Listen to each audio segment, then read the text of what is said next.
After I started dating Chris, I always had "I like you" on the tip of my tongue. Chris's reaction was actually pretty cute. He'd shove his hands into his pockets and try to act all cool and distant, but the tips of his ears would turn completely red. I was completely immersed in the sweetness of our relationship, until an audio recording titled "Quotes from Simp Lynn" began to spread rapidly through the school. The first part of the clip was me, playfully and sincerely saying, "I like you." Then came Chris's nonchalant complaint. If it weren't for helping Mia get back to being top of the grade, I wouldn't even bother playing this love game with Lynn. Hearing her say "I love you" every day makes me sick to my stomach. Turns out, blushing ears don't mean a racing heart. Turns out, even love can be faked. I didn't beg or cling to him. I quickly filed for a transfer and quietly disappeared from Chris's world. A year later, Chris was already desperate trying to find me. Then a video went viral across the internet. It was two freshmen from Qingbei University doing a public confession. The beautiful girl beamed as she said, "I like you," and the handsome boy, blushing, replied a bit seriously, a bit obsessively, and a bit childishly, "I like you 100 times more than you like me." That night, after I once again took first place in our grade, someone sent an audio file titled "Quotes from Simp Lynn" into the class group chat. Seeing my name in the title made my heart clench. I hesitated, then clicked on it. As expected, it started with my playful and sincere "I like you." Then Chris's voice followed. If it weren't for helping Mia get her rank back, I wouldn't bother playing this dating game with Lynn. Listening to her go on and on about love every day, it makes me want to puke. I clenched my fists tightly, my nails digging into my palms, the sharp sting rushing through me. But I kept clenching tighter and tighter, as if that pain could mask the hurt deep in my chest. The class group chat was exploding. Wow, Lynn really was such a simp. I've heard her say "I like you" to Chris so many times. LOL, simps always end up with nothing. No girl throws herself at a guy like that. It's pathetic. But wasn't Chris the one who went after Lynn? Don't come for me. If you're mad, it means I'm right. Everyone knows Chris only got with her to help Mia get back her top rank. Dating Lynn distracted him, and that's how Mia got ahead again. I used to wonder how someone like Lynn could beat a childhood friend. Turns out the childhood friend was undercover the whole time. This childhood friend couple is such a joke. Kick the miracle transfer out already. Before Lynn transferred, Mia always ranked first. As soon as Lynn arrived, Mia lost that spot. If it were me, I'd be upset too. Lynn is always like, "You're so cute, I like you so much." Seriously? Pretending to be some cheerful sunshine girl or whatever? Finally, everyone realizes how annoying she really is. Everyone was happily gossiping, completely forgetting I was still in the group chat. Or maybe it didn't matter to them at all whether I was there. Chris and I were totally different people. He was the class president, a model student, the typical perfect kid. I was outgoing and lively. I used to think I had a good relationship with everyone in class. But today I finally realized it was all just my wishful thinking. Quietly, I exited the group chat. Still, I couldn't let it go. I called Chris. I wanted to ask him myself, was what he said in the recording true? Did he only get close to me because of Mia? Was he so disgusted being with me? The phone rang for a long time before he finally picked up. There was noise and commotion in the background. Chris's deep voice came through. "Lynn?" I paused for a second and asked, "Aren't you supposed to be resting at home?" Before Chris could answer, a crisp girl's voice called out from nearby. "Chris, it's your turn." I heard it clearly. It was Mia's voice. Chris quickly said, "Lynn, something's come up. We'll talk tomorrow at school, okay?" And before I could respond, he abruptly hung up. The dial tone buzzed in my ear. I held the phone tightly, a wave of bitterness washing over me. My heart was in complete chaos. Just then, a WeChat notification popped up. It was a message from Mia, a video clip. In a dimly lit private room, the lighting was hazy and seductive. Mia and Chris were playing some ridiculous game where they had to pass a beer bottle cap mouth to mouth. A small die was balanced precariously on top. Mia's cheeks were flushed red. She held the cap between her cherry lips, gazing at Chris with watery eyes like a sweet, obedient kitten. Chris chuckled and said, "Who's the genius who came up with this game? Passing bottle caps mouth to mouth without dropping the die?" The people around them, thinking he was hesitating, started teasing him loudly. "What's wrong, Chris? Scared? Can't handle the challenge?" Mia looked a little disappointed, the sparkle in her eyes dimming, and her eyes dimming. The next second, Chris suddenly leaned in and took the bottle cap from Mia's mouth, turned his head and spat it out, then pressed his lips to hers in a deep kiss. A handsome guy and a beautiful girl, locked in a passionate embrace. Visually, it looked like something out of a dreamy romantic movie. Everyone watching paused in stunned silence for about 2 seconds, then the room exploded into deafening cheers and screams. When the kiss ended, Chris glanced lazily at the cap that had fallen on the ground and muttered in a nonchalant tone, "Guess the dice dropped." Then he casually raised both hands and said, "I give up." The video ended there. Mia followed up with several messages. "Congrats on getting first place in the grade again, Lynn. But sorry to say, I heard you asked Chris out for sushi after school, and he turned you down because he was with me. After all, I'm the one who messed up my exam, right? I'm the one who needs comforting. Borrowing your boyfriend for one night? Hope you're not mad." I stared at her provocative messages and let out a laugh. It was strange. Questions that had once left me confused now had crystal clear answers. After school today, I really had invited Chris to get sushi with me. I was still high on the joy of ranking first in the grade, practically skipping as I walked, my face glowing with pride. That sushi place had been open for 6 months and was always packed. I had been wanting to try it for ages. Chris, with his hands in his pockets, looked disinterested, even a little annoyed. "It's just first place, what's the big deal?" he muttered. I tilted my head and widened my eyes at him. "Of course I'm happy. First place high is ranked top among the 4 elite schools, and I've managed to take first place twice in a row here. That's a big deal." But the irritation in Chris's expression only deepened. I studied him and finally realized he didn't look pleased at all. Chris had, once again, ranked near the bottom in this exam. But he'd never really cared about grades, so it didn't make sense for him to be upset about that. Then why was he unhappy? Was it because I did too well? Did it hurt his pride? With that thought in mind, I reached out and held his hand confidently, speaking sincerely. "Grades don't mean everything. To me, you're still Chris, no matter how you do on tests. I like you just the same." But Chris suddenly yanked his hand away and snapped, full of contempt. "Do you really not get tired of saying I like you all the time? Doesn't it make you sick? You're the most pathetic simp I've ever met." I froze in shock, staring at him blankly. A dull ache spread in my chest as I stood there, unsure of what I'd said wrong to make him lash out like that. Was it really disgusting to tell the person you love that you love them? My parents loved each other deeply. They used to tell me, "Sweetheart, love should be expressed, not hidden.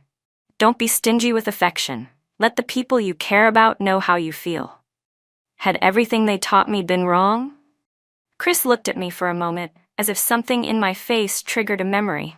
His eyes softened a little, and his tone mellowed. "Sorry, Summer, I've just been really tired lately. I want to go home and rest. Let's do sushi some other day, okay?" I quickly smiled and waved my hand. "It's okay, really." But the Chris who said he was going home to rest was actually going off to comfort his little childhood sweetheart. It was only today that I finally understood. Just because someone's ears turn red doesn't mean their heart is moved. Apparently, even love can be performed. I locked myself in the bathroom and turned the tap on full blast. I cried uncontrollably, sobbing until I was nearly out of breath. Flashes of memories from my relationship with Chris ran through my mind. A year ago, because of my dad's business expansion, I transferred to first place high. Chris and I were desk mates. He always slept in class. I heard his family was really wealthy. The teachers couldn't really do anything about him either. As his desk mate, I found Chris wasn't hard to get along with. He was quiet when he slept in class. Sometimes he'd bury his whole face in the crook of his arm, and other times he'd turn his face toward me. In the soft morning light, shadows outlined his features. The sunlight landed on his face, sharp and defined like it was carved from stone. His eyelashes were long, his nose was straight, and his lips were thin. I rested my chin in my hand, gazing at him in a daze, thinking to myself, "Wow, that face is just ridiculously handsome." But before I could snap out of it, Chris suddenly opened his eyes. I froze as our eyes met. Then he smiled and said the first words he ever spoke to me. "Do you like what you see?" My heart pounded like crazy. My face turned beet red, and I quickly looked down and flipped open a book, pretending to be busy. After that, Chris began pursuing me relentlessly. Before long, we were officially together. He was my first boyfriend, the one I fell for during my budding teenage years. I took our relationship very seriously. To be fair, Chris played the role of a boyfriend flawlessly. He loved giving me gifts, planning surprises, creating moments full of romance. His study wasn't even open to his parents, but he let me in without hesitation. When I had my period and terrible cramps, craving the wontons from a shop on the far side of town, he hopped on his motorcycle in the middle of a freezing winter night and rode across the city just to bring me that one bowl of wontons. One memory after another flooded back to me, like candy-coated poison. Sweet at first, but laced with bitterness. At last, I gave up for real.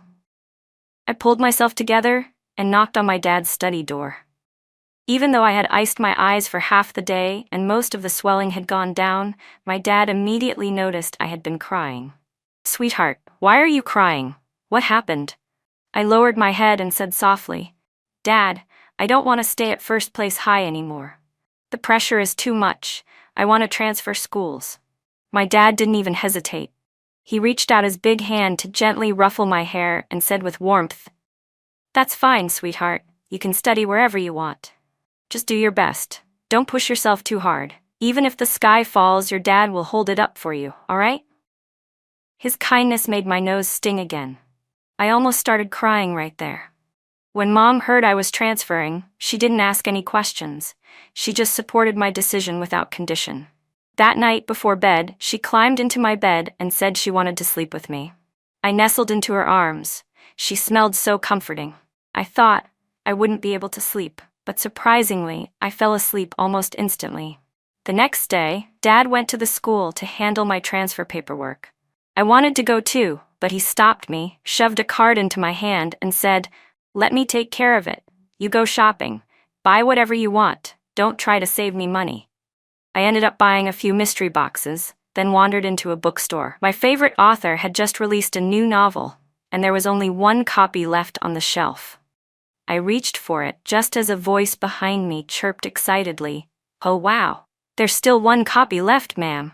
Without hesitation, I picked up the book. When I turned around, I saw Chris and Mia standing together. Handsome guy, beautiful girl, they looked like a picture-perfect couple. Chris looked surprised to see me.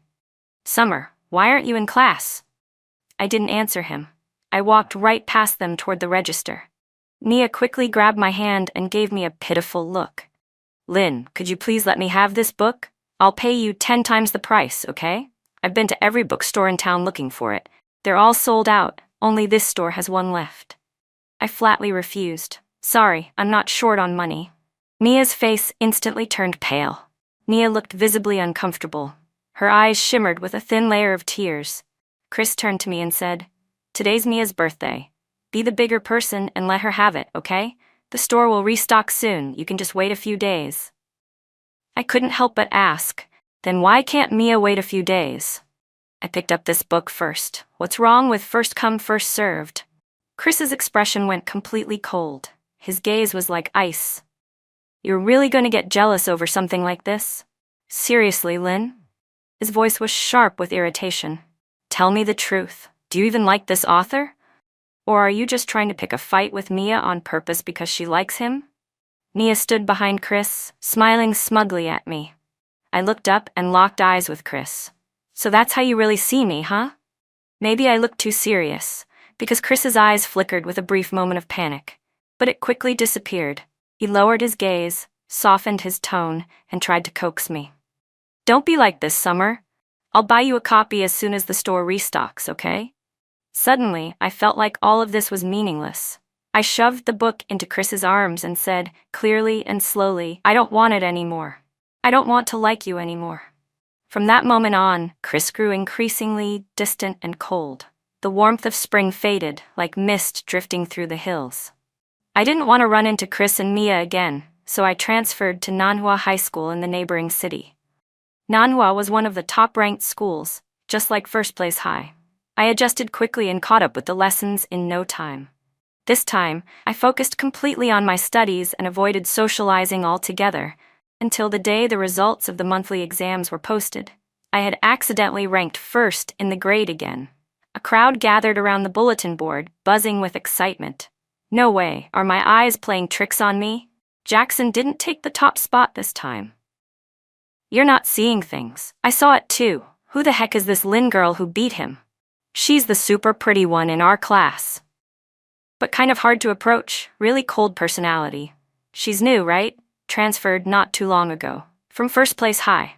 Oh, that explains it. What's that supposed to mean? I mean, first place is a top school. Why are you acting like she's not a threat? Looks like Jackson finally has some competition. This is going to be fun to watch. As everyone got hyped up over the gossip, my heart sank halfway. Seriously? There's another top student here who dominates the rankings? I already had psychological scars from Mia. Another one might just push me over the edge. To avoid unnecessary trouble, I knocked on the door of Miss Jiang's office during the lunch break. Inside was a tall, handsome boy with a quiet, bookish vibe. He was slim and well-proportioned, with delicate features and an air of calm elegance.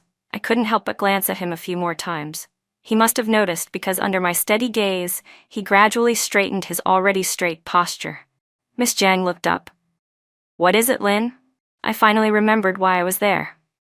Miss Jiang, I'd like to take a look at Jackson's test papers.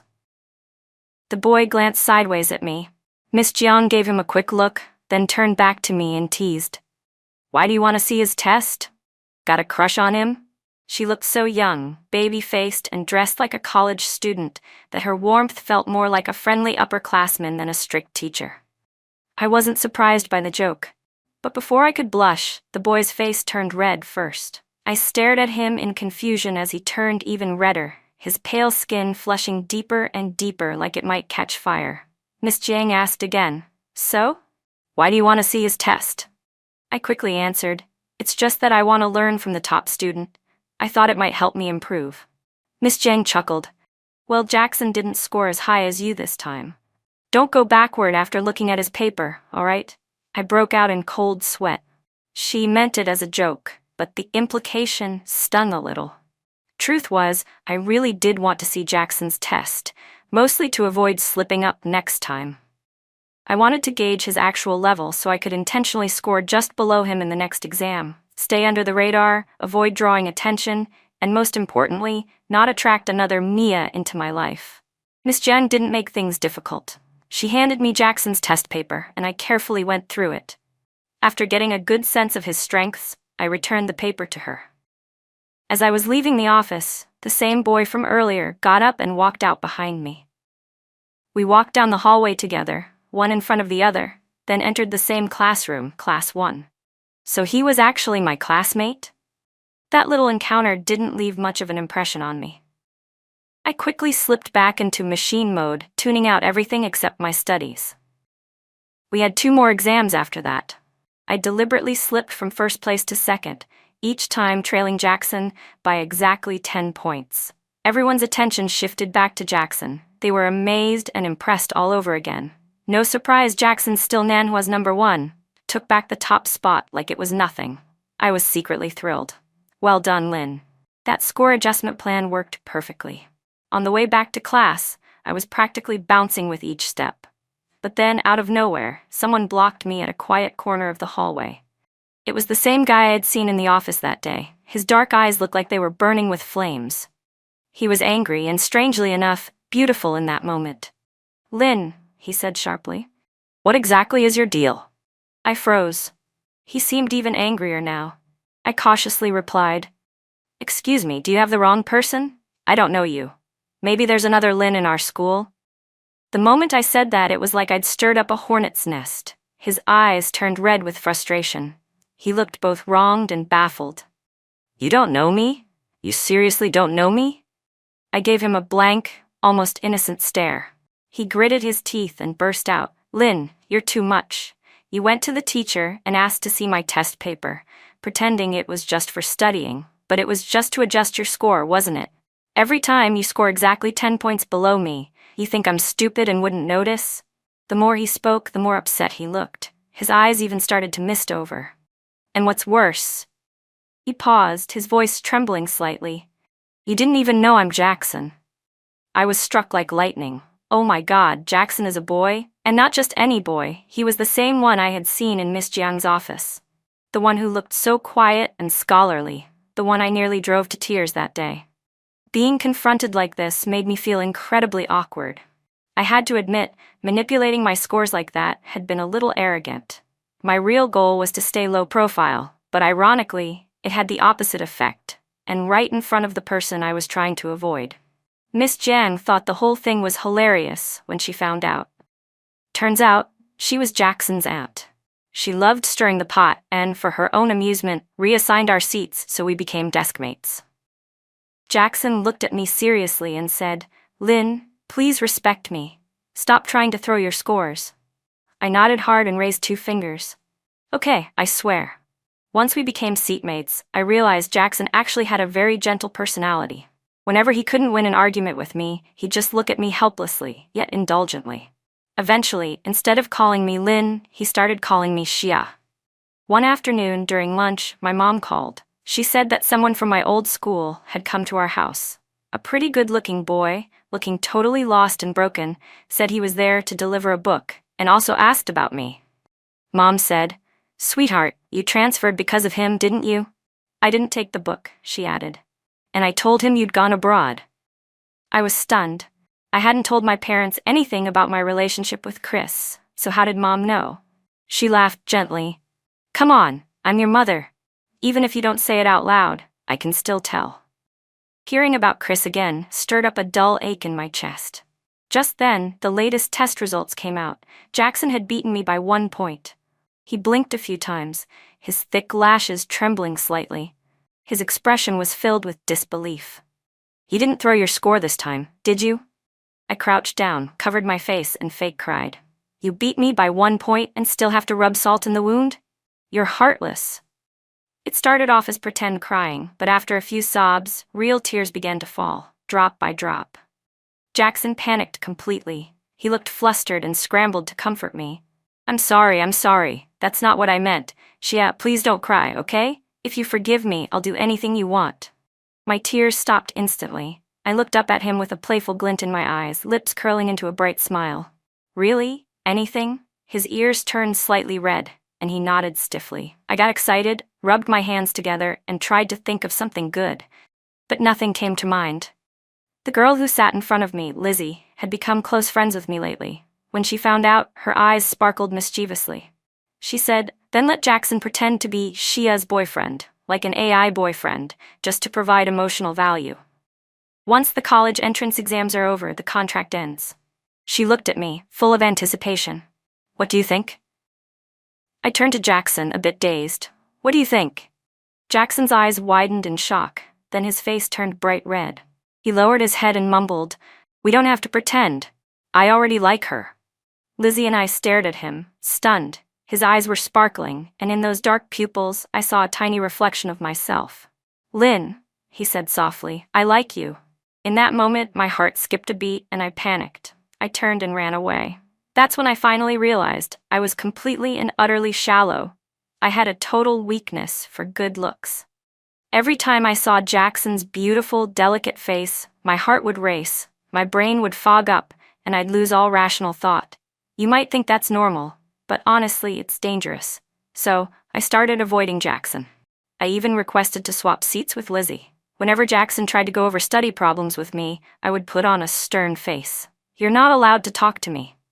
He would nod obediently. "Okay." But not long after, he'd come back with a workbook in his hands. "Xia, can you help me with this question?" No talking. "Sorry, I forgot again." And so the cycle repeated. Meanwhile, Chris got a phone call late one night from his younger brother Jackson. Jackson, sounding dead serious, asked him for advice on how to pursue a girl. They were blood brothers. When they were 10, their parents divorced. Jackson took their mother's last name and went with her, while Chris stayed with their wealthy father. Even though they had lived apart, the bond between them had never broken. Chris was a little surprised. "You're dating?" Jackson admitted without hesitation. "I really like her. I just don't know how to make her like me back. Chris drifted into a daze. In his memory, there was a lively, clear voice echoing, "Chris, I really like you. You're the best." That girl had always said it so openly, so earnestly, without holding anything back. Her feelings were fiery and pure. Without even realizing it, he'd been moved, drawn to her. Lynn reminded him of orange soda, bright, bubbly, always fizzing in his heart, sending little ripples through him. Sweet and sour and hard to ignore. He had almost forgotten that he initially pursued her just to help Mia. Mia, of course, noticed it before he did. She gave an exaggerated look and said, "Wait a second, Chris. Don't tell me you actually like Lynn?" His carefully buried thoughts were suddenly exposed. A strange surge of pride and embarrassment took over. Flustered and defensive, he angrily denied it. He even started carrying around a voice recorder in his pocket, secretly recording all the little moments between him and Lynn. He cut all the times she said "I like you" into one long compilation and labeled it "Simp Lynn's Greatest Hits." Then, with fake annoyance, he'd tell people, "Lynn always says she loves me. It's so annoying." It was disgusting, really. Back then, Chris had been so cowardly, so low, trying to cover up the sound of his own racing heartbeat by humiliating someone else. He sent the audio compilation to Mia, trying to prove, really, desperately prove, that he didn't like me at all. What he didn't expect was for Mia to secretly forward that file.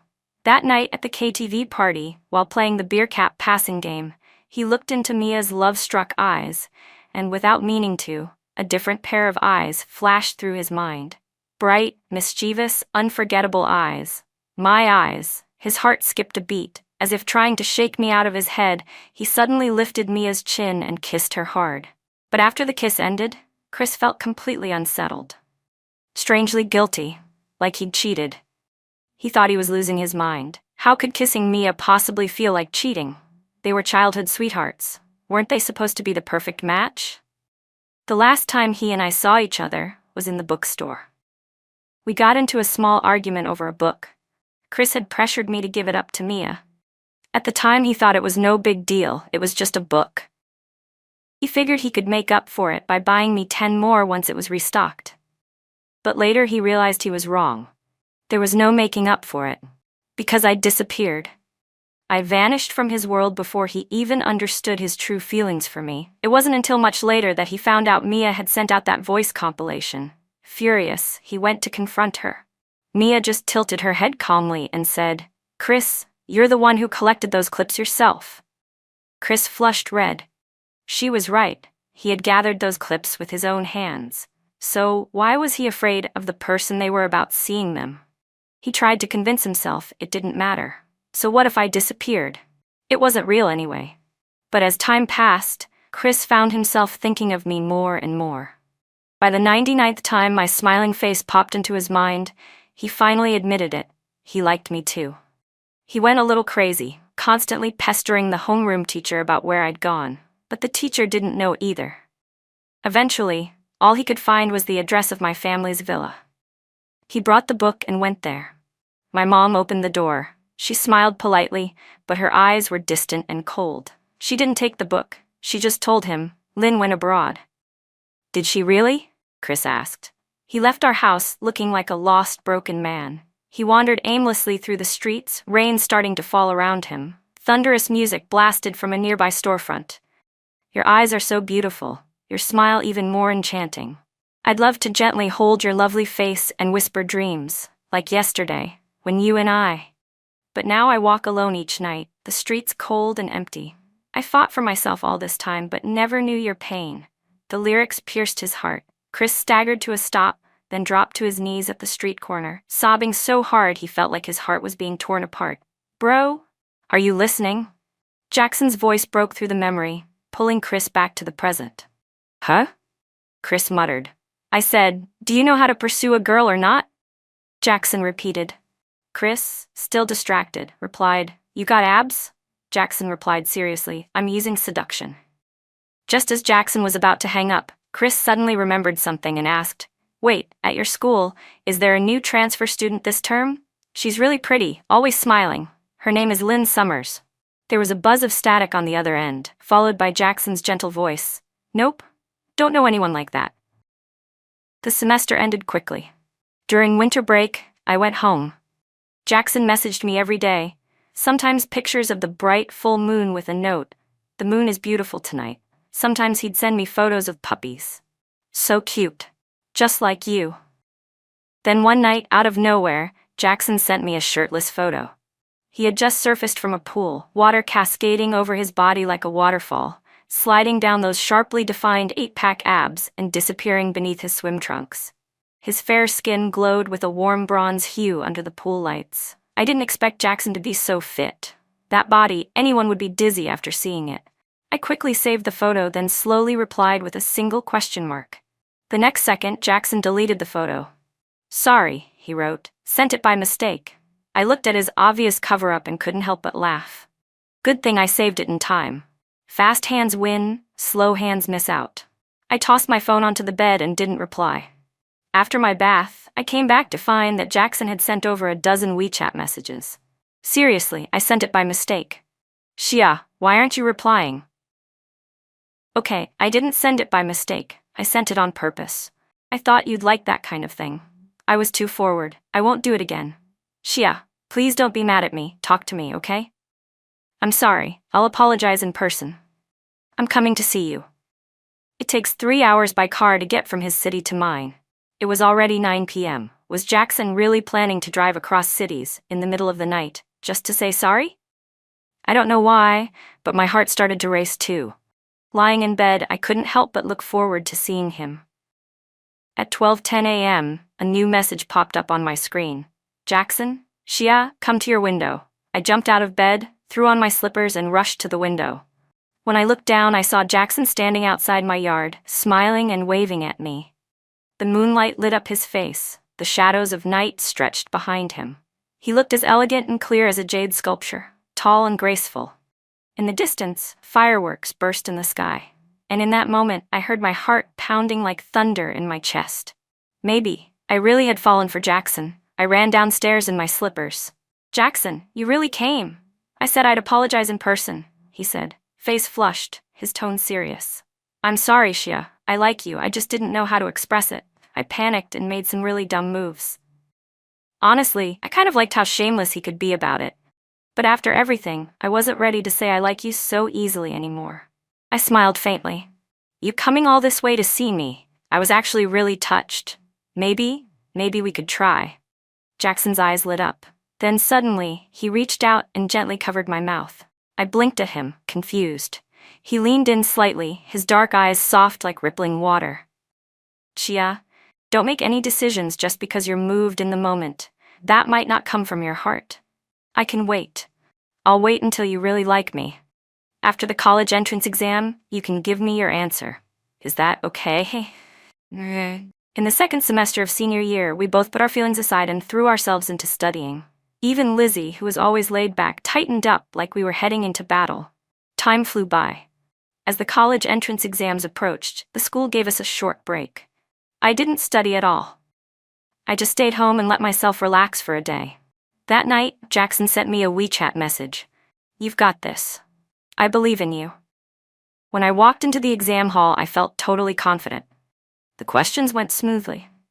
After the final subject on day 3, a wave of students surged out the school gates like a river bursting through its banks. Parents had been waiting outside for hours.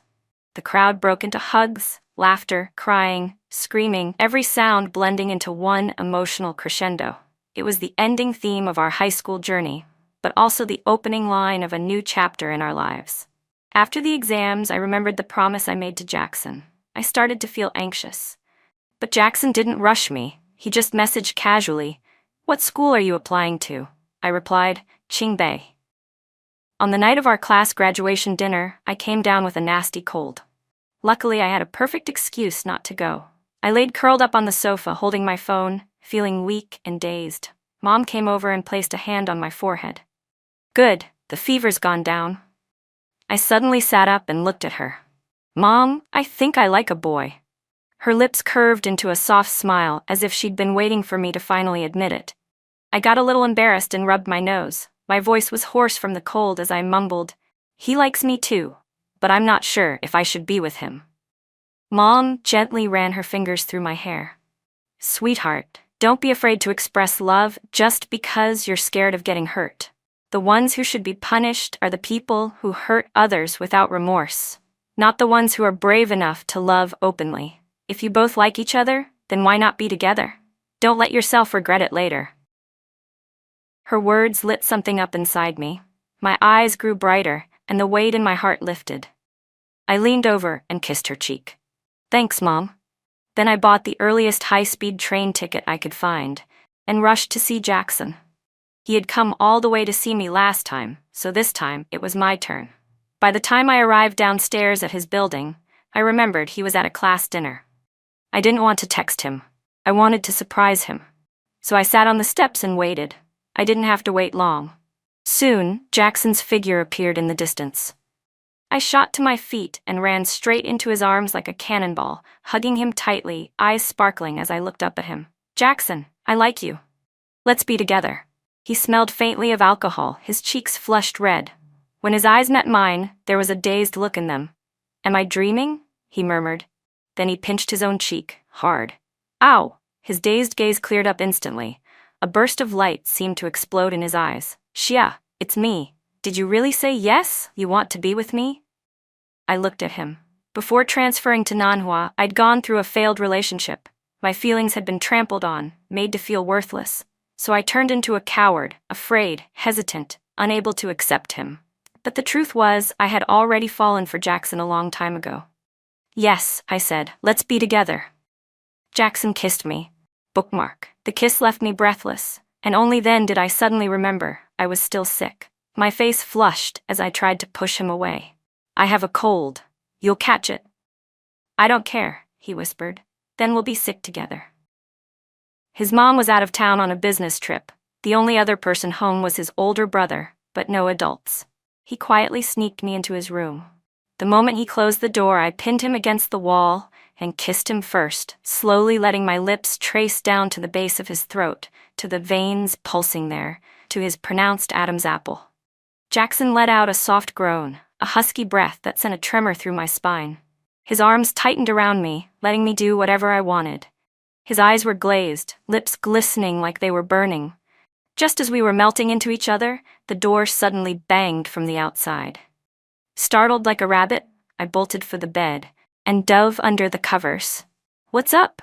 Jackson called through the door. I'm trying to sleep. A guy outside let out a snort. Open the door. From beneath the blanket, I could hear the door open. The guy outside said in a lazy drawl, Here, .01 ultra thin. Take precautions. Also, the walls in this old house are thin. Keep it down. Jackson growled in frustration. It's not what you think. The guy replied casually, Fine, I'll mind my own business. Silence returned to the doorway. I thought he had left, so I lifted the blanket off my head. My nose was already stuffy from the cold, and now from being buried under the blanket too long, I was starting to feel lightheaded. Then suddenly, a trembling voice called out, Xia. I turned toward the sound, and there was Chris, standing in the doorway, fists clenched, eyes red as he stared at me. I never thought I'd see him again. And I definitely didn't expect him to be Jackson's older brother. They didn't look alike at all. From appearance to personality, they couldn't have been more different. Chris's voice was hoarse. I'm sorry, Xia. Back then I was young and foolish. I hurt you without even realizing it. I looked at him calmly, without a trace of emotion. Chris slowly dropped to his knees in front of me, slapping himself across the face again and again. Xia, I miss you so much. When you transferred, I searched everywhere for you. I was going crazy, but you completely vanished. I couldn't find even a trace of you. Xia, I like you. That audio, it was Mia who shared it. Not me. I didn't know anything about it. I never meant to hurt you. I've completely cut ties with Mia now. Can you give me another chance to make things right? At first, I wanted to throw his own words back at him about love being disgusting, fake affection, and all that. But when the words reached my lips, I couldn't say them. It wasn't worth it. That chapter of my life was already closed. I didn't want to turn into someone like Chris. So I said flatly, Chris, you're truly pathetic. And for the record, saying sorry doesn't fix everything. I don't forgive you. Despair filled Chris's eyes. Then suddenly, he pointed at Jackson and snapped. What, you think he's some saint? He knew I was looking for you. I even asked him if he'd met a transfer student named Lynn Summers, and he said no. He lied, he said no. You think I'm low? What about him? Jackson stepped in front of me. If you've got a problem, take it up with me. Don't take it out on Shia. Chris lost it. You manipulative little fake. And just like that, the two brothers started swinging at each other. Neither held back. They fought like they meant to break bones. I didn't stop them. I just stood and watched. By the time they were both bruised and bloodied, sitting on the floor catching their breath, I took Jackson's hand and led him to the pharmacy to buy medicine. Chris watched us walk away, fingers intertwined, our closeness unmistakable. He fell back onto the cold floor, eyes blank under the harsh ceiling light. He covered his face with his arm, but the tears still slipped quietly down the sides of his cheeks. It was like Chris had finally realized he'd lost me for good. Not long after, a video went viral online. Two freshmen at Qingbei University were confessing their love to each other on camera. The beautiful girl beamed as she said, "I like you." The handsome boy blushed and replied, serious, a little stubborn and childishly sincere, "I like you 100 times more than you like me. Better than yesterday, a little braver tomorrow." The end.